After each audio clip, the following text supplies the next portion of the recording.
Let's imagine for a moment that sometime in the 2nd century, a man was walking in the desert, enjoying his day, when he suddenly stumbled across a cave. And he looked into the cave and he noticed that there were 3 clay pots: a red pot, a green pot, and a blue pot. Now, suppose the man opens the pots and discovers that there are 2 sets of stories that seem to connect to each other in the red pot, 3 sets of stories that seem to connect to each other in the green pot, and 4 sets of stories that seem to connect to each other in the blue pot. So he meticulously goes and he labels each of the stories with a numerical value. The red pot, he labels the first story number 1 and the second story number 2.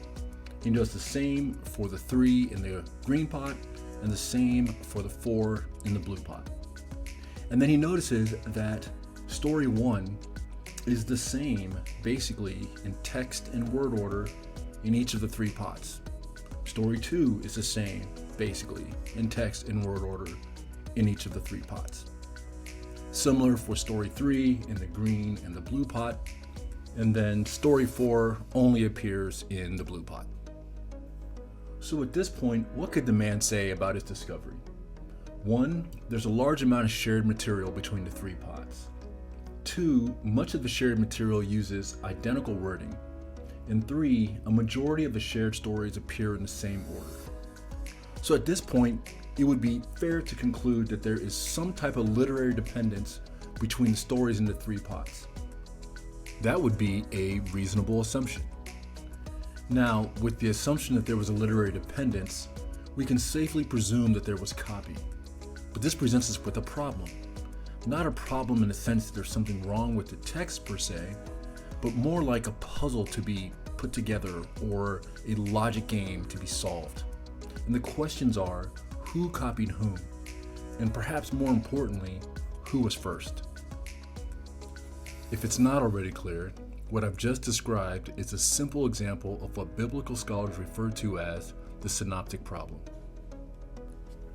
Synoptic means seeing together, and it's a fancy way of describing what the 3 Gospels of Matthew, Mark, and Luke look like when they're analyzed against each other. Let's return to our 3 clay jars and the findings that we found therein. And we have to ask ourselves, does the pattern that we have found tell us anything about the order in which these stories were written? For a moment, let's just look at the red and the green jars. You can see that 100% of the stories in the red jar also appear in the green jar. The green jar does add some additional text not found in the red jar with story number 3. So that means 66% of the stories that are in the green jar are found in the red jar.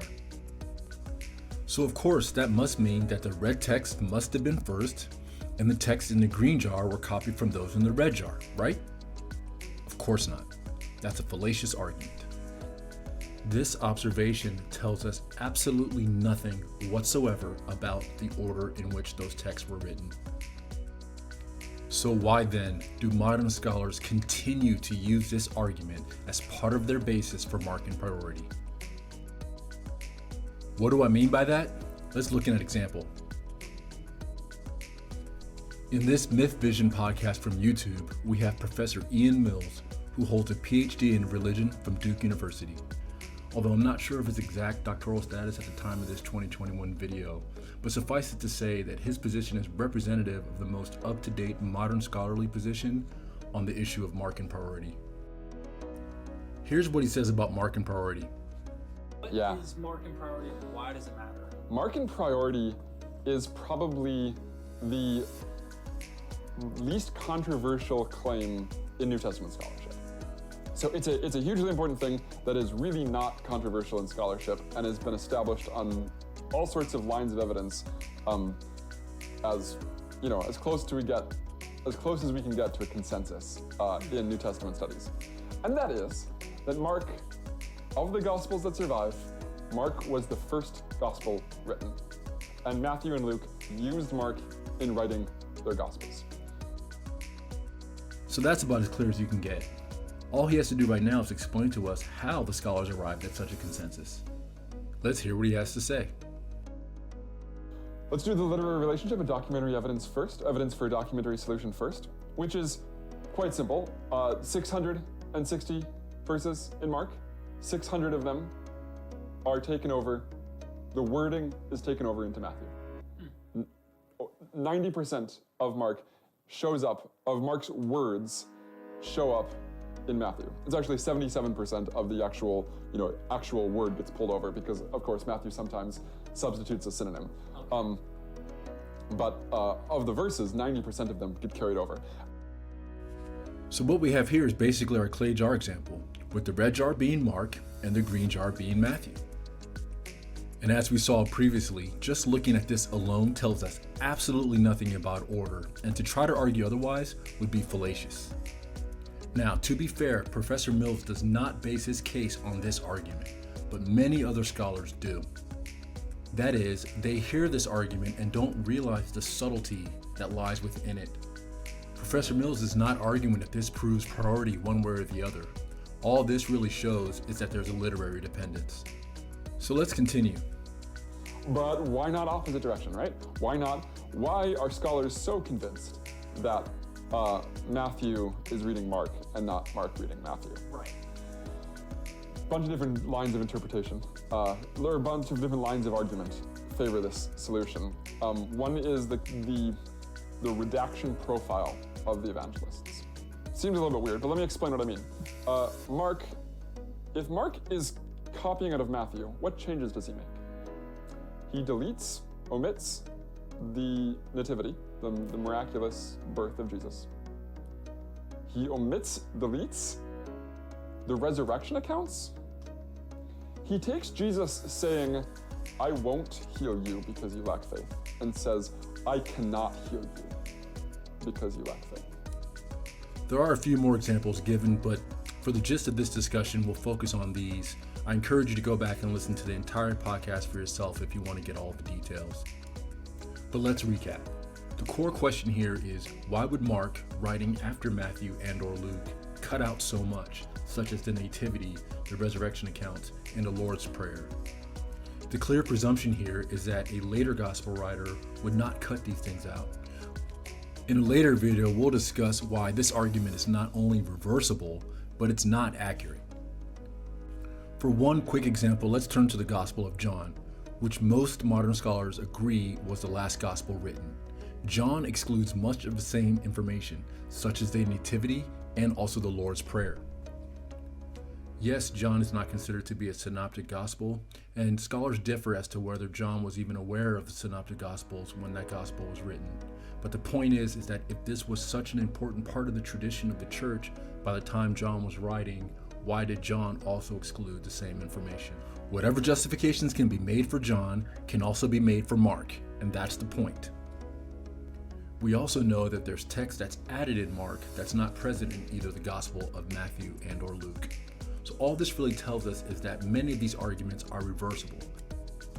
It's also worth noting that Professor Mills was a little imprecise in his characterization of the text here. Because these details matter, we cannot cover them now, but we will cover them in a future video. When the same points can be made against an argument but in the reverse, that argument necessarily loses a substantial amount of its persuasive power. Okay, let's turn to the next Professor Mills argument, the argument of editorial fatigue. There's other things. My favorite additional argument, there's two more arguments that I think are really important, and that is the argument against microconflation and the argument from editorial fatigue. They create a narrative inconsistency. And this consistently happens with Matthew and Luke's use of Mark.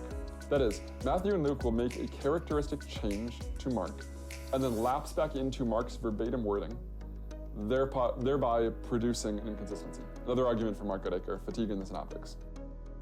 Even though we'll cover this in much greater detail in a later video, I do want to spend just a quick moment on editorial fatigue. Renowned biblical scholar Professor Mark Goodacre describes editorial fatigue this way. The most decisive indicator of Markan priority is evidence that Matthew and Luke made characteristic changes in the early part of pericope, where they were rewriting Mark, lapsing into the wording order of their source later in the same pericope, so producing an inconsistency or an incoherence that betrayed their knowledge of Mark. That's Mark Goodacre from the Synoptic problem A Way Through the Maze. The word pericope here is just a fancy way for saying story. Logically speaking, however, there are only two basic requirements for editorial fatigue. One is that you have an internally consistent passage in one source, and two is that you have an analogous passage in another source which is not internally consistent. The question then becomes how to resolve that internally inconsistent passage with the internally consistent one. And unfortunately, there's no way to do this without committing the logical fallacy of circularity. For example, assume you have a gospel called Alpha. It has pericope A and pericope part B, and it's internally consistent. You have another gospel called Beta. It has pericope part A and pericope part B, but there's a conflict between A and B in that gospel. If you assume that the gospel you labeled as Alpha came first, you'd find that the gospel Beta made a characteristic change at part A, but then relapsed at part B. This would establish the editorial fatigue pattern. However, if you switch this around and made gospel Alpha the one with the internally inconsistent passages, you would see that going from Alpha to Beta took an inconsistency and made it consistent. Which one is right? Which one gives us the right answer? It makes no difference. It's circular. Whichever one you put first, that's the answer. In the editorial fatigue examples cited by biblical scholars, Mark is the one with the internally consistent passages, and Matthew and Luke are the ones with the internally inconsistent passages. So if you take consistent Mark first, it appears that Matthew and or Luke are becoming inconsistent, hence fatiguing. If you take Matthew or Luke first, it appears that Mark is fixing Matthew or Luke and making them consistent. We'll cover this in much greater detail in a later video, but suffice it to say that this is circular reasoning and it tells us nothing about the order of the Gospels. I cannot emphasize enough just how vacuous this argument is. It's entirely circular, yet it's considered the most decisive argument in favor of Markan priority. So let's turn now to the last of the three major arguments given by Professor Ian Mills, the argument against microconflation. The last thing is this microconflation argument, which is historians in antiquity don't microconflate sources. That is, they don't take two sources and interweave them in detailed ways. This is probably partially because of how they use technology. You know, you've got a big book roll, you're copying it on your knee. It's really hard to compare two texts in a way that allows you to combine word for word passages. But if Mark is using Matthew and Luke, which is the opposite theory, if Markan priority is not true, he's using Matthew and Luke, he has to have conflated Matthew and Luke in a way that we don't see anyone else in antiquity doing. Again, we're going to break this down in much greater detail in a later video, but for now you can see how certain Professor Mills is that this does not happen in antiquity. That is the basis of his argument. That is the strength of his argument, that this does not happen in antiquity. So let's look at that. Here, for example, we have a peer-reviewed source, I'll put the citation below, that states that the authors who made this original claim, A, overstated the difficulty, and B, underestimated the prevalence of microconflation in the biblical literature. And they cite two examples. One example is a Jewish text that predates the Gospels. Another example is a text by Tatian in the 2nd century. And throughout the text of this, by the way, award-winning paper, there are even more examples. For our purposes here, the goal is not to establish now whether one set of authors is more accurate than another set of authors. The point is, there's unanimity amongst biblical scholars that Mark was first, and it's based on these three arguments. 1, Mark's redaction profile is improbable. 2, editorial fatigue. And 3, this argument for microconflation. To be clear, these are the best arguments. A redaction profile that's not only explainable, but also where the arguments are reversible. An editorial fatigue argument that's circular.